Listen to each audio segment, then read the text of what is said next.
Hello అండి. Hi అండి. శివాజీ గారు హ్మ్. సినిమాల్లో హీరోగా, క్యారెక్టర్ ఆర్టిస్ట్‌గా సుపరిచితం అయినప్పటికీ 'బిగ్ బాస్‌లో' ఒక సరికొత్త శివాజీ గారిని మనం చూసాం. ఓకే.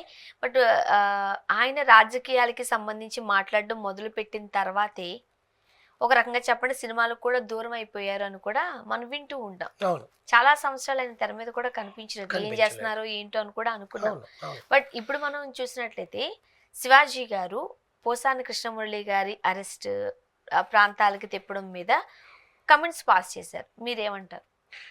సీ ఎంతో మంది సినిమా వాళ్ళు వాళ్ళకొక స్టేటస్ వచ్చాక, స్టేజ్ వచ్చాక ఏదో సమాజానికి ఏదో సేవ చేయాలనో, లేదా వాళ్ళకి ఇష్టమైన నాయకుల దగ్గర వీళ్ళు పనిచేసి, వాళ్ళతో పాటు వీళ్ళ సపోర్ట్‌ని కూడా ఇస్తే, ఈ సెలబ్రిటీ స్టేటస్ వాళ్ళకి యాడ్ అయితే, వీళ్ళని ఇష్టపడే వాళ్ళ జనాలు వాళ్ళకి కూడా ఓటేయచ్చేమో, ఆ మంచి పనిలో పాలు పంచుకోవచ్చేమో అని సినిమా రంగాన్ని వదిలేసి రాజకీయ రంగంలోకి వచ్చి చేరడం స్టార్ట్ చేశారు. అవును. కానీ ఎంత సినిమా రంగంలో ఉన్న వాళ్ళైనా కూడా పూర్తి రాజకీయాల్లో ఉండలేరు, ఉండడానికి ఆస్కారం ఉండదు. ఇప్పుడున్న వాళ్ళకు కూడా నేను చెప్తాను, ఇంక్లూడింగ్ పవన్ కళ్యాణ్ గారు, ఇంక్లూడింగ్ బాలకృష్ణ గారు, ఇంక్లూడింగ్ రోజా గారు, దివ్యవాణి గారు, ఎవరైతే ఉన్నారో వీళ్ళందరికీ కూడా. బికాస్ రాజకీయ పుటల్ని వీళ్ళు చదివి దాంట్లో సుస్థిరం పొందాలంటే ఈ ముఖానికి రంగేసుకునేది వదిలేయాలి. అవును. అది మ్యాండేటరీ అండి. దానికి ఎంత కృషి చేసినా కూడా మేము ఇంకా తెలుసుకున్నాం, మాకే తెలుసు అనుకున్నా కూడా ఆ పుట్టల్ని తువ్వడం అనేది చాలా కష్టం. ఎప్పుడెప్పటి నుంచో ఎన్నో ఏళ్ళ నుంచి దాంట్లో సుస్థిరంగా ఉన్న వాళ్ళకే అది ఎదురు దెబ్బలని తగులుతూనే ఉంటాయి. అలాంటిది ఇంత కంఫర్ట్ జోన్లో ఉండి, ఎంత మేకప్లు వేసుకొని, క్యారవాన్లలో ఉండి, గొడుగులు పట్టుకొని రాజకీయాల్లోకి వచ్చి ఇంకొకరిని విమర్శించాలి అంటే ఆ మాట దాటిపోతుంది.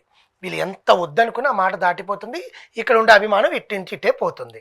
అలాంటి దాంట్లో మనం ఒక పేరు శివాజీ గారు బీజేపీలో ఉన్నారు, టీడీపీలో ఉన్నారు, ఈ పార్టీ నుంచి ఆ పార్టీకి, ఆ పార్టీ నుంచి ఈ పార్టీకి, ప్రముఖ ఛానల్లో కూర్చొని గరుడ పురాణాలు, వెంకయ్యనాయుడు గారి తిట్టి, బీజేపీలో ఉన్నప్పుడేమో ఆయన పొత్తు, ఆయన నమ్ముకునే కదా ఆయన దగ్గరికి వెళ్ళి తీసుకున్నారు.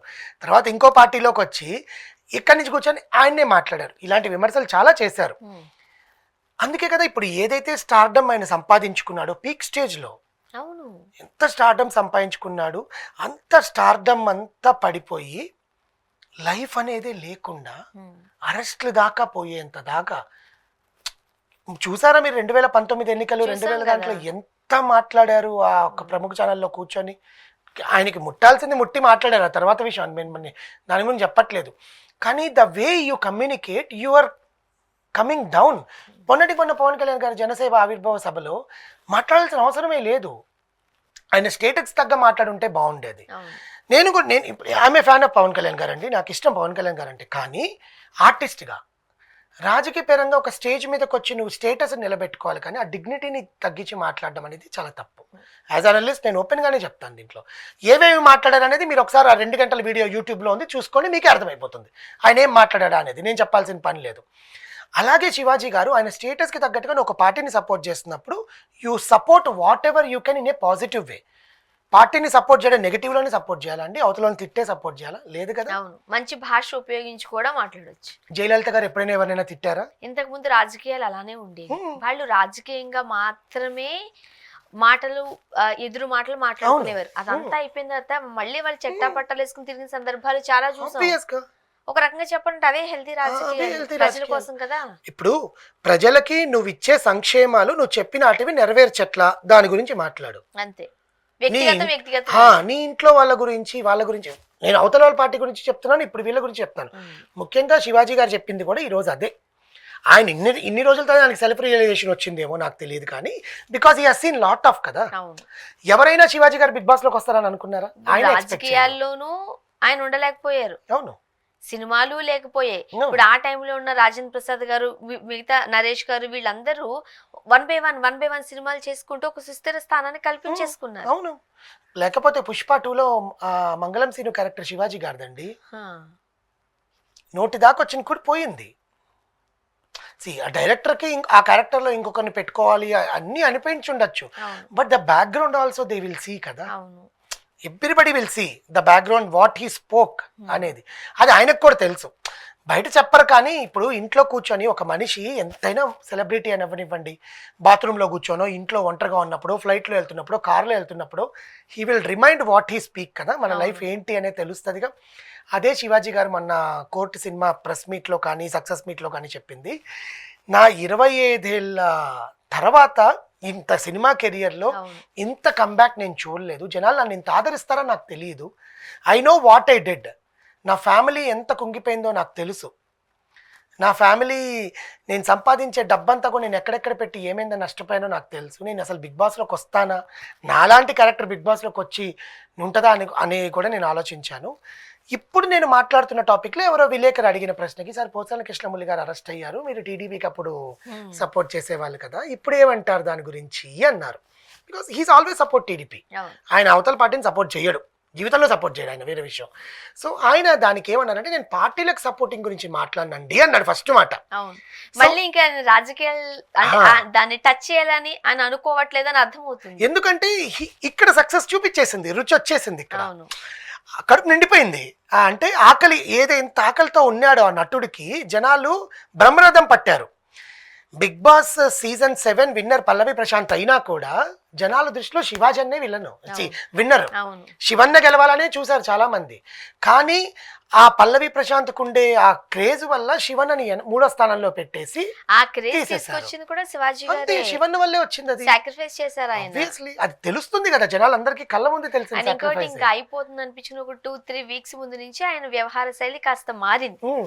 సో అలాంటిది ఆ సెల్ఫ్ రియలైజేషన్ అనేది దానికి వచ్చిన తర్వాత, మొన్న విలేకరు అడిగిన ప్రశ్నకి పోసాని గారు, ఇప్పుడు విమర్శలు నేను కూడా రాజకీయాల గురించి మాట్లాడుతున్నప్పుడు అప్పుడు నేను విమర్శలు చేశానండి, కానీ ఇళ్లల్లో మహిళల గురించి వ్యక్తిగతంగా నేను ఎప్పుడు చేయలేదు, చేయాలని కూడా అనుకోలేదు. ఆయన రచయిత, ఆయనకు తెలియదా ఆయనకి ఎటువంటివి మాట్లాడాలి, ఏమి మాట్లాడాలి, ఎవరో ఒక అధినేత ఆ ఇంప్రెషన్ కోసము ఆ అధినేతకి లోబరుచుకోవడానికి, అధినేత ఇతన్ని రికగ్నిషన్ చేయాలి అన్నట్టుగా నోటికి వచ్చినట్టు మాట్లాడడానికి ఆయన ఇప్పుడు శిక్ష అనుభవిస్తున్నాడు.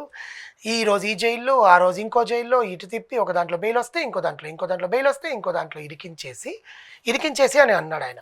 26వ తారీఖు వరకు ఆయన ఇంకా జైల్లో ఉండేటట్టు ఉంటుంది. ఇప్పటికైనా టీడీపీ అధిష్టానం ఏదైతే అధికారంలో ఉందో ఆయనకి తెలుస్తోంది, సెల్ఫ్ రియలైజేషన్ ఆయనకు వచ్చింది, పశ్చాత్తాపడుతున్నాడు. ఆయన హెల్త్ రీత్యా ఇప్పటికైనా ఆయన విడుదల చేస్తే బాగుంటుంది. ఆయనకు తెలిసి ఇంకోసారి ఇంకా జన్మలో ఆయన తప్పు చేయడు, ఆయన బతికేదో ఆయన బతుకుతాడు. సో నా తరఫున నేను అభ్యర్థిస్తున్నాను, ఆయన విడుదల చేస్తే బాగుంటుంది. పెద్ద మనిషి, హెల్త్ రీత్యా 70 ఏళ్ళు ఉన్నాయి, తిప్పడం అనేది కరెక్ట్ కాదు.